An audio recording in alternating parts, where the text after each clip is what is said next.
Hey there guys, welcome back to the channel for the first Warhammer Imperium painting video. So obviously here I am painting up the Lieutenant from issue 1 that I have converted into a Bladeguard veteran sergeant for my Dark Angels Bladeguard veterans. So because obviously he's Dark Angels and he goes in the first company, which are the Deathwing, I'm painting him in the Deathwing colours.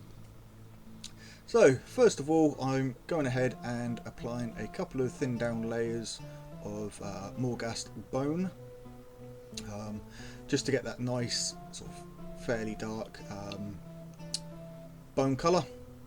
Now obviously I'm going to do this over all of the armour pieces, sort of the armour plates, the chest, the legs and the arms and that. But I'll get on getting this down and we'll be back in just a bit. Right, so now that I have a nice even layer of Morghast bone over the whole model, or over the areas that I want bone, I'm now applying a wash of Reichland Flesh Shade. I like this one because it's got a little bit more of a reddish tint to it. It's not as dark and brown as the Agrax Earth Shade, which I feel gives a slightly warmer feel to the bone. Now I do cover all of the bone areas with this. I let it pull just in the deep recesses, so sort of the scored out pieces between the plates, and anywhere where there's like an overlap of plate armour. The rest of it's, flat surfaces. I'm just looking to get a nice stain of the Reichland Flesh Shade on there, just so I don't get any sort of watermarks, tea staining kind of effect once this is dried. It's not designed to be an entire shadow, it's just to shade in those recesses and give a bit of a shadow area on certain parts of the model when it comes to layering up over the top of it. So again, I'll get this on nice and even and let it dry for about 10 to 15 minutes and then pop back and we can get on with the rest of the model. Okay, so now that the Reichland Flesh Shade has had time to dry, I'm now using a slightly thinned down Morghast bone again, so a little bit thinner than it was on the initial layers. And what I'm now doing is highlighting or going back over the plate areas to bring them back to that Morghast bone, but leaving the recessed areas and on the foot plate here, sort of that gap area where you've got the top plate that I'm doing now overlaps the toe plate. That's going to leave that darker area there in there. For the inside of the legs, I'll pull this out, sort of started, so the inside of the legs will be a little bit darker, and this is essentially going to be thin layers over the top, working my way back until it's brighter with each successive layer. So you can see the first layer going onto the ankle plate there. It's not too bright, when it dries it darkens down a little bit, and then as I work that layer up, going over the top of it with each successive layer, that's going to brighten up a little bit more. I'm using sort of two light sources here, one from the sword side of the model, so his right side or the left side of the camera as you're looking at it is the brighter light source, and then there's a slightly more sort of basically a reflected light source coming back at him from his right side. So the way that I'm using my highlights and brighter areas is everything down his left side is going to be the brightest. On his right side, sorry, so the sword side, everything on his left side, so the gun side, is going to be the next brightest. Then there'll be a slightly brighter area on the inside of his leg on his gun side, and then the inside of his leg on his right side will be the darker area, and then obviously the same with the top of the arm and underarm. The underarm is going to be darker, so it is going to be a little bit more of the Reichland flesh shade tone, and the top of the arm will be more the Morghast bone. And then because I'm using thin down paints, that will fade up and blend, going from dark to light as we get to the brighter areas of the armour.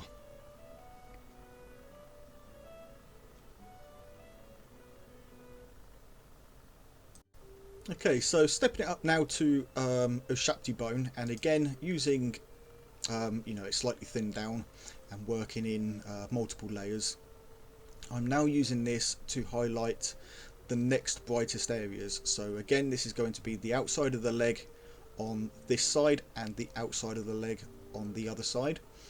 The inside of the leg on the other side I won't do as much, because that's got the Morghast bone highlight. So you can see here I'm now starting more from the center of the shin rather than the inside of the leg, and I'm brightening this up on the outside. And as I work back with each successive layer, I'll step back slightly. Now obviously here I can go a little bit brighter because it's on his foot, it's not covered by the upper part of his body, so the light from the sword side would be hitting that, keeping his feet relatively bright. And then again, anything on his pistol side is going to be a little bit brighter because of that reflective light coming from that side. And I use this same method of thinking where my light sources are coming from throughout the model. And again, the light sources, they're not directly from his side, they are above him, just so that he's then got the highlight on the top of his arms and darker underneath. And as before, I'll do this with multiple layers, making sure that each layer has dried before going back over. And I will also use this as edge highlighting in the shaded areas. Obviously a bit more of a neater Ushapti bone rather than thin down, but I'll use that as an edge highlight because even though they're slightly in shadow, you're still going to get a bit of highlight on them. And because this isn't too far off from the Morghast bone, it works well for an edge highlight in those darker areas.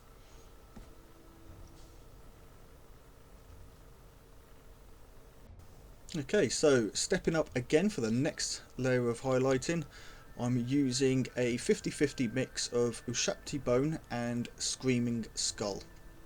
And again, this now is going to be just for the outer sides where the light will hit the most, and also for edge highlighting again on the sort of the slightly darker or in shadow areas, but not all the way into them. So it's sort of that mid area where the shadow will be coming to the light.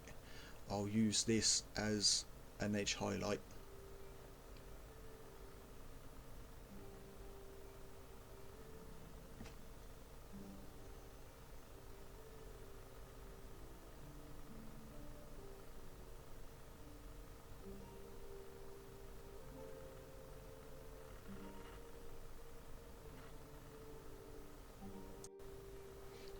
And then finally, using some Wraith bone, I will go in and edge highlight all of the brightest areas of the armour. So anywhere where that light is on the outside, I will go around and obviously highlight it all. So nothing too complicated here, just making sure that I catch all those areas to brighten it up.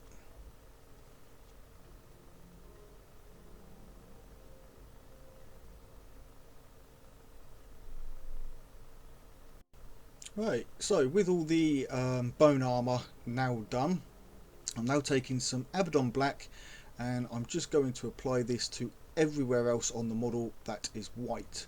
Now obviously the reason that I started with a white base coat rather than black was for the bone colour will go over white much better than it does with black, and then I can just, as I'm doing now, go in and paint all the black areas or any area that is going to be black, green or metallic will be done in black, so essentially everything except his face.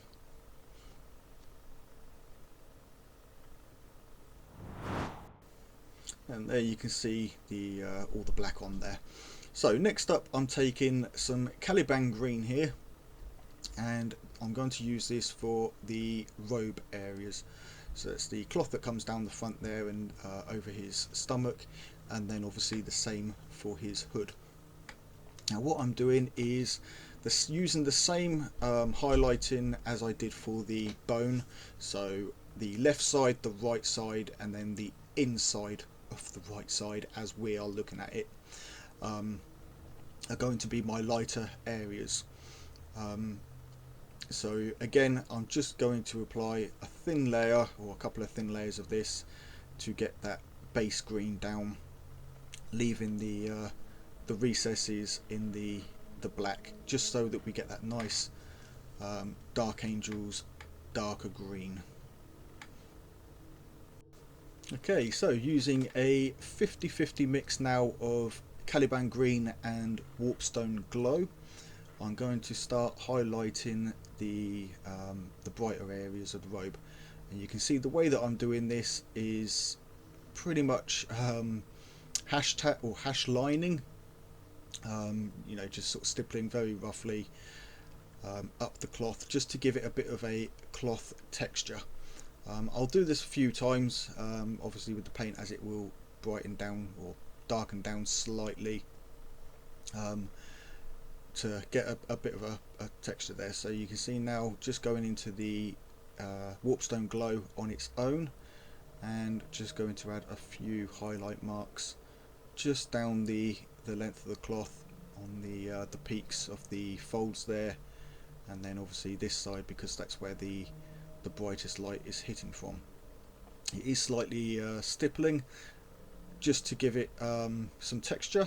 Obviously I don't want a flat look to this, but I'll obviously do this for the cloth and the hood itself. Right, I will then do the same thing for the Aquila on his chest.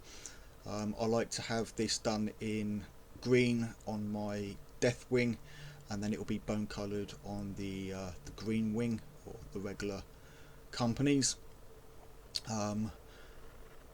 So yeah, first of all the Caliban green will go down, and I'll let that dry, and then I'll very carefully line in a thin highlight on each of the feathers with the 50-50 mix, and then just a little bit of a point highlight very finely, very carefully with the Warpstone glow on the edges where the light would hit the most, to give it a nice nice finish over the top. So you can see here I'm just reaching down behind the shield piece there to get a little bit of wing behind that. Okay, so with all the greens done, I can now move on to the golds. So for the golds, I do pretty much any iconography that he has hanging from him. So the piece on his waist here, as well as the piece on his that goes around his wrist. I will also do the cross guard of the sword and the pommel in gold. You can see that I've also done his knee, the skull that's on there, and the trim of his shoulder guards will also be done in this. Now obviously I've gone and left the shield and backpack off, as they are going to be painted separate, just so I can access his back easily. If you are painting, you know, you are using this as inspiration for your models, if you're doing Dark Angels or something, then I would do them at the same time as doing this, just to keep it in, you know, so that you're not going backwards and forwards between colours. But for the sake of the video, I will be showing the shield toward the end of the video, where I'll go back in and show how I do that. So I'll get on with the applying the gold on the model here, so you can see I'm just doing the gold bit on the end of his belt, as well as the same with the sword scabbard. I'll have the gold on the bottom end of that as well. But yeah, I'll catch you guys back in just a bit. Okay, so for the shading for the gold, I'm using some Reichland Flesh Shade gloss. Now don't worry, I know there are other parts of the model painted here, but obviously to keep this in sequence for you guys, I've moved the order that I've filmed it so that it's more in order with how it's painting. But what I'm doing is, rather than giving this a full over wash with the Reichland Flesh Shade gloss and then reapplying the gold as highlights, I'm trying to get it just where I want the shading, and then leaving the gold areas for the highlights. So basically I'm leaving the highlights there already. So you can tell I'm just trying to essentially get it into those recesses, almost like doing point shading or recess shading, rather than a full over wash. That way I don't have to come back and re-highlight. So for example, under the shoulder pauldron there, I'm applying it right along to keep it darker, and then as we come to the top, you can see that I'm trying to keep it more just in that corner, so that there's a little bit of shadow in there, but I'm leaving the edges with that Retributor armor highlight.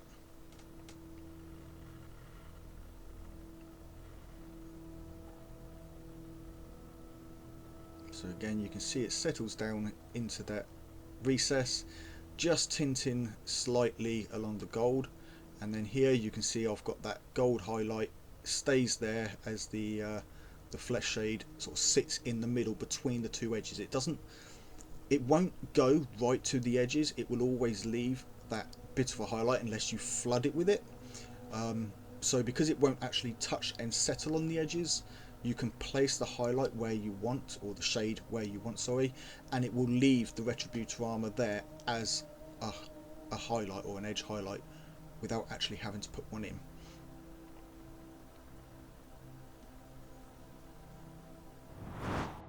Okay, so imagining that I have already done the Reichland Flesh Shade on the gold, this is where I would do the next step. As I mentioned, I did the shading later on, but I've moved it to before this step so that it's in sequence with the process of how I'm painting. So I'm now taking some Mephiston red and applying this obviously to the areas that I want to be red, which will be the handle or the hilt of the sword, the emblem on his left pauldron here. Deathwing tend to have red emblems on the left with the broken blade and wings, and also his pistol.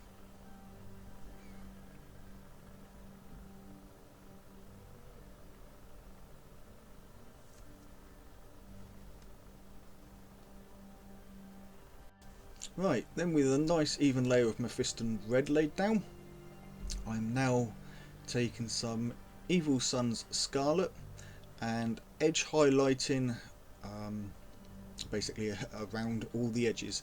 So anywhere where it's going to come up against an overlap or another colour or anything like that, then I'll be doing a fine edge highlight.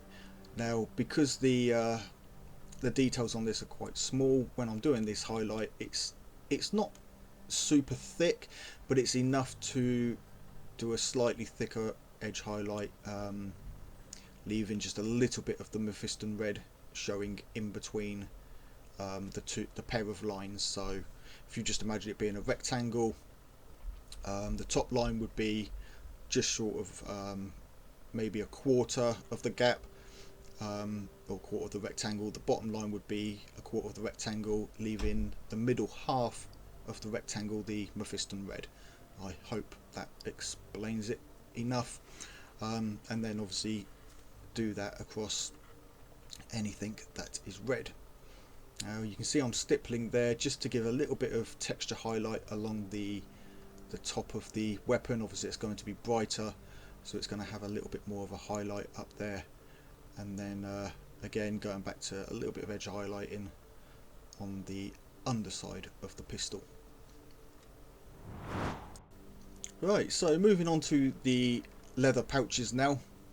I'm just using some Mournfang Brown, slightly thinned down, and just going over the areas, or obviously the pouches, that I want to have this leather look. I'm leaving a little bit of the black in some of the recesses, just under sort of the folds and flaps and stuff, just for a little bit of shadow. But yeah, get a nice even coat of this down first. Now because it's thinned down, I can use the black undertone in the darker areas, and then just be a little bit more picky with the successive layers. So each layer going over the top, you can see I'm stippling in the highlights, just to give again a bit of a rough texture to the leather. Then using some Scrag Brown, I'm now adding in some textured edge highlights.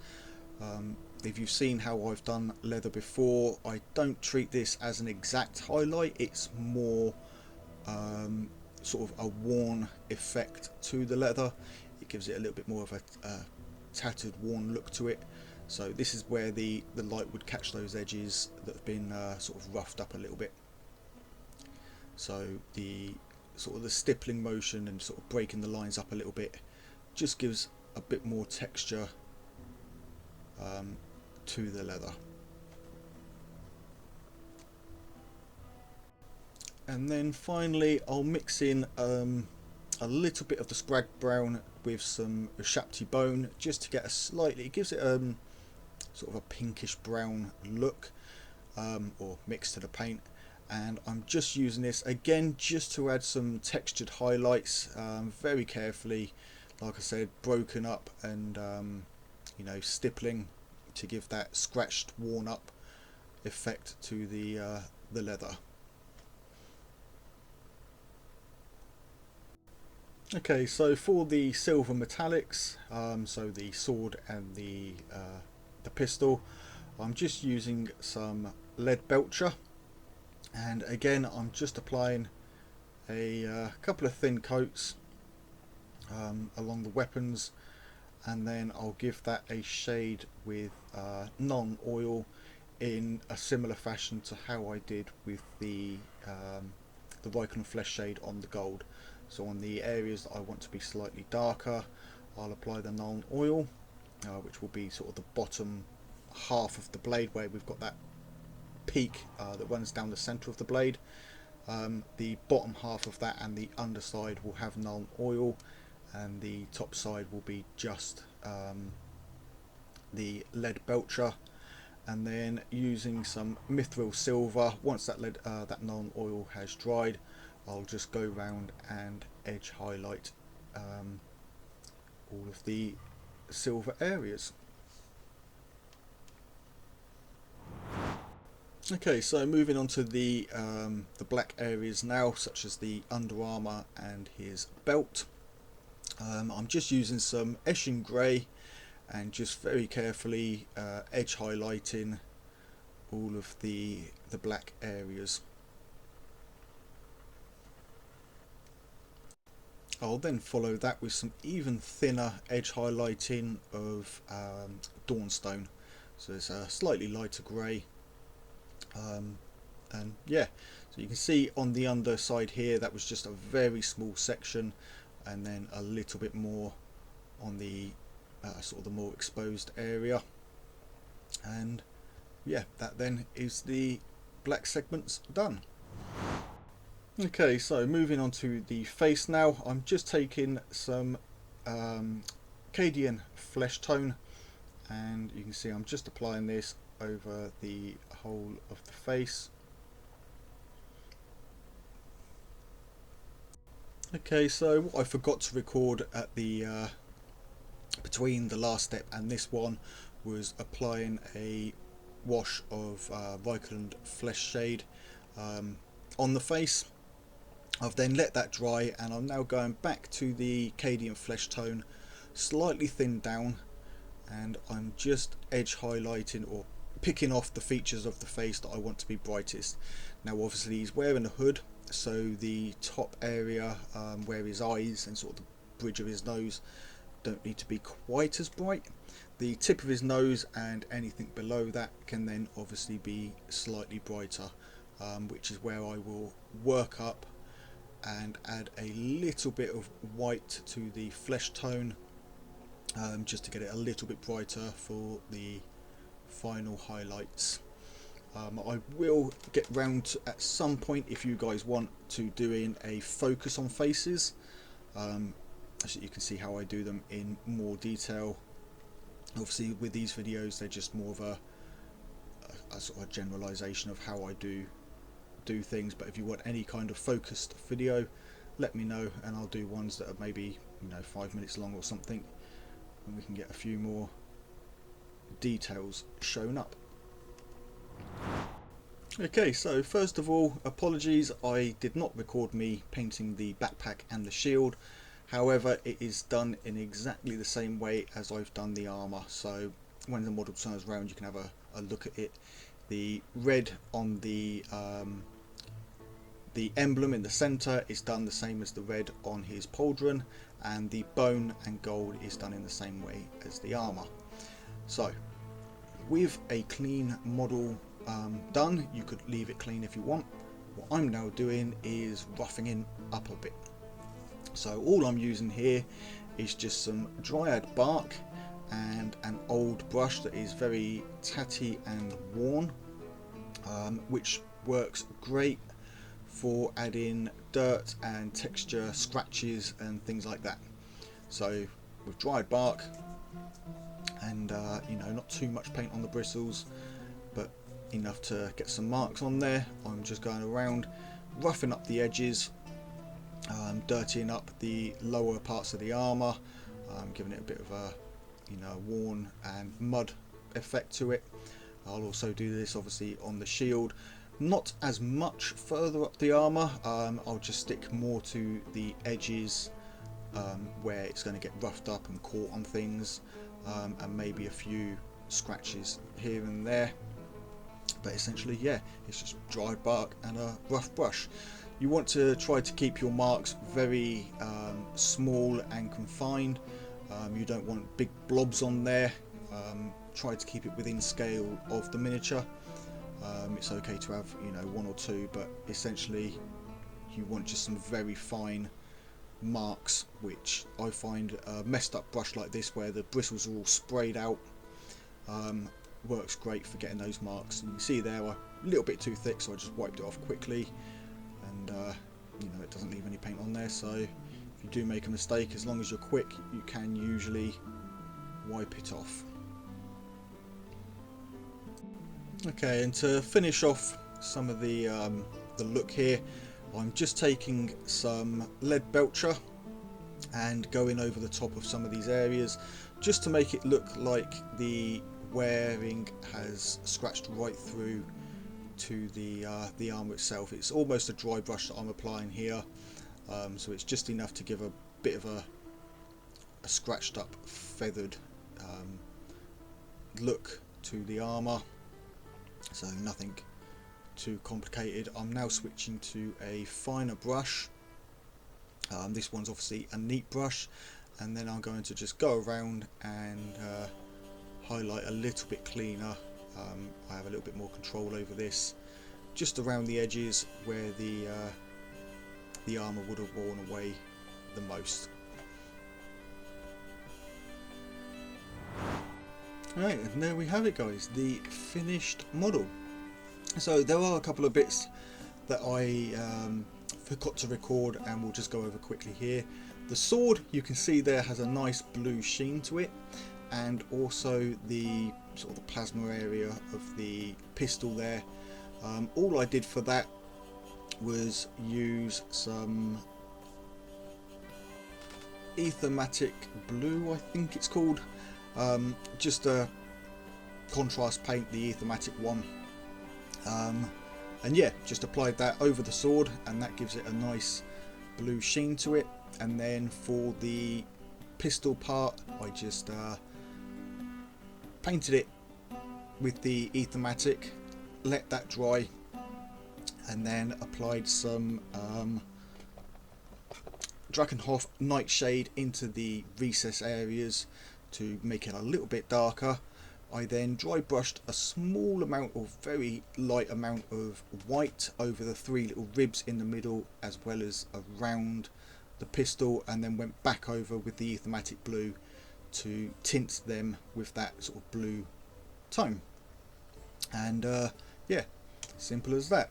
Then for the on his shoulder pauldrons, he's got the little banners. I just applied some white scar for that, and the same with the purity seal on his leg there. That was just some white scar with some Reichland flesh shade over the top. So yeah, apologies that I didn't get that on video, but there he is. So with that done, I hope you guys have enjoyed the video. If you did, please hit that thumbs up button. It helps the YouTube algorithm help promote the video throughout YouTube and gets me more views. So yeah, do hit that like button. There is also a subscription button next to that. If you would like to ding that, hit that and ding the bell. You'll get notifications of when new videos go live, which will be every Wednesday for this Imperium series. And if you have already done that, then a big warm welcome to the inner circle to you. Thank you for your support. But until next time guys, take it easy and keep painting those minis.